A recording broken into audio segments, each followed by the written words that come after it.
Assalamualaikum warahmatullahi wabarakatuh. Hai teman-teman, dalam video ini kita akan belajar tentang peradaban Bani Umayyah di Andalusia. Dan kita bisa mengambil nilai-nilai pelajaran ini dan kita bisa menerapkannya dalam kehidupan sehari-hari kita. Yuk simak baik-baik video ini.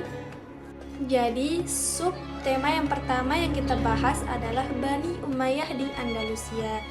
Jadi penaklukan dan kependudukan dilakukan pada tahun 92 Hijriah atau 711 Masehi. Islam masuk ke Andalusia yang dikuasai oleh God melalui Panglima Tariq bin Ziyad. Pada tahun 712 Masehi yang dipimpin oleh Musa bin Nasr, gubernur Afrika Utara, menaklukkan Sevilla dan Merida. Nah, jadi kemudian bergabung dengan pasukan Tariq di Toledo.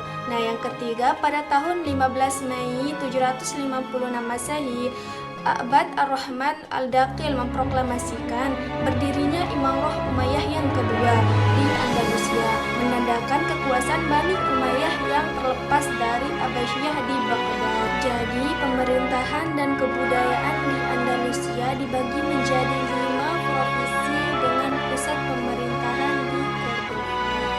Jadi, di bawah pemerintahan Islam, rakyat Andalusia termasuk Kristen dan Yahudi.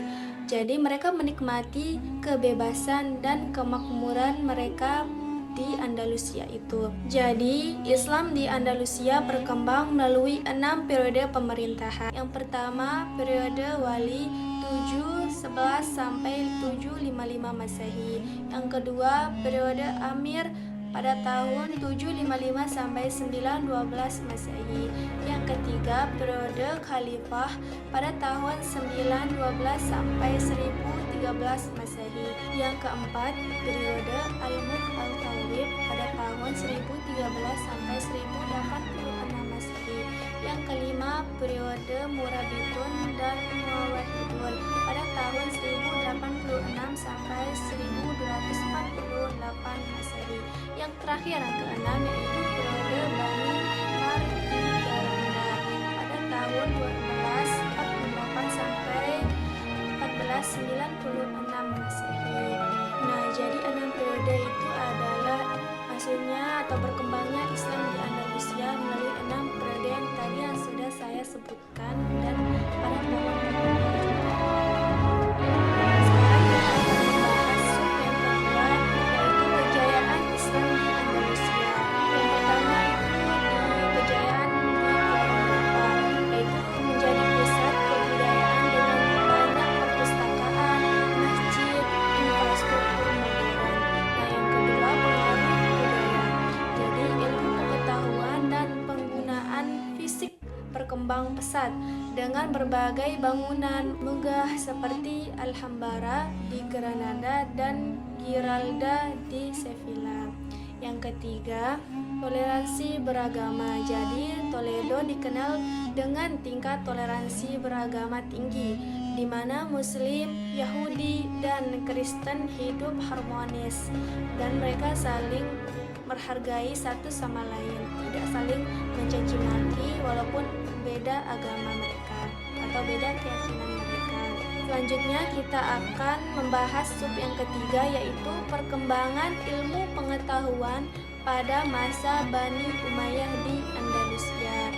Jadi ada 6 perkembangan ilmu pengetahuan pada masa Bani Umayyah di Andalusia, yaitu yang pertama di bidang fikih yang dilakukan oleh mazhab Maliki, di mana dominan di Spanyol dengan tokoh-tokoh seperti Ziyad ibnu Ahmad al-Rahman dan Ibnu Yahya.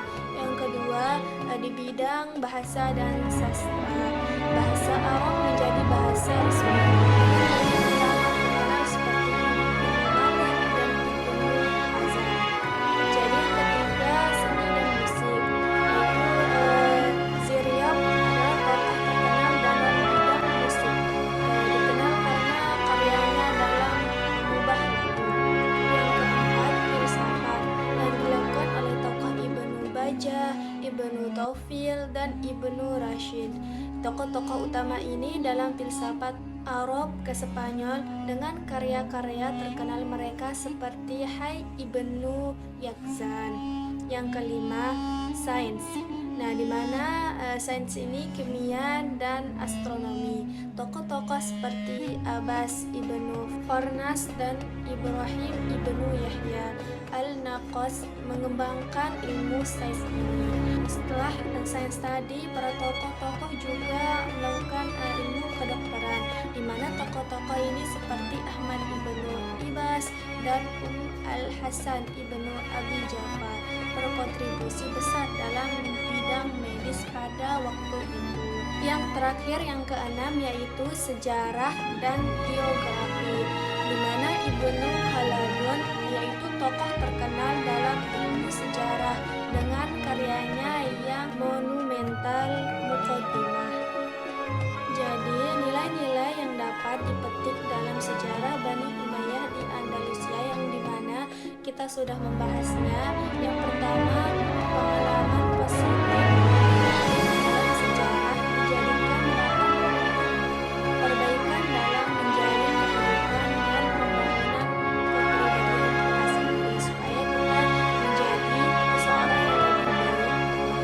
Yang kedua, kita mengetahui teori-teori sejarah kebudayaan Islam dapat dimanfaatkan dan diterapkan memahami permasalahan kehidupan baik masa kini maupun masa yang akan datang. Yang ketiga, kedewasaan dalam berpikir dapat ditumbuhkan. Hal ini mendorong cara kita atau pandangan kita ke depan yang lebih luas, bertindak lebih kreatif dan bijaksana. Yang keempat, kita harus mencintai kebudayaan Islam dengan rasa bangga terhadap karya peradaban Islam di masa lalu, sehingga kita bisa melestarikannya dan menjaganya supaya tetap menjadi budaya Indonesia yang beragam.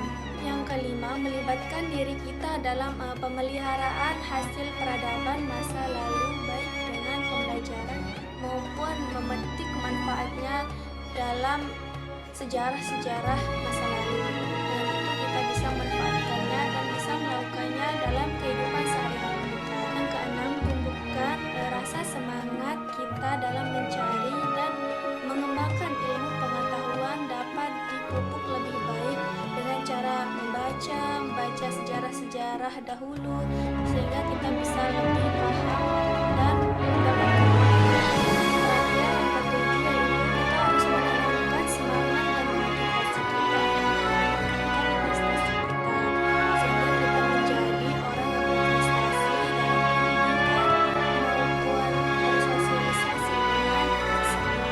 Itu adalah 7 nilai atau manfaat yang bisa kita dapatkan dalam materi pada hari ini yang sudah saya jelaskan. Semoga saja bermanfaat dan bisa kita melestarikan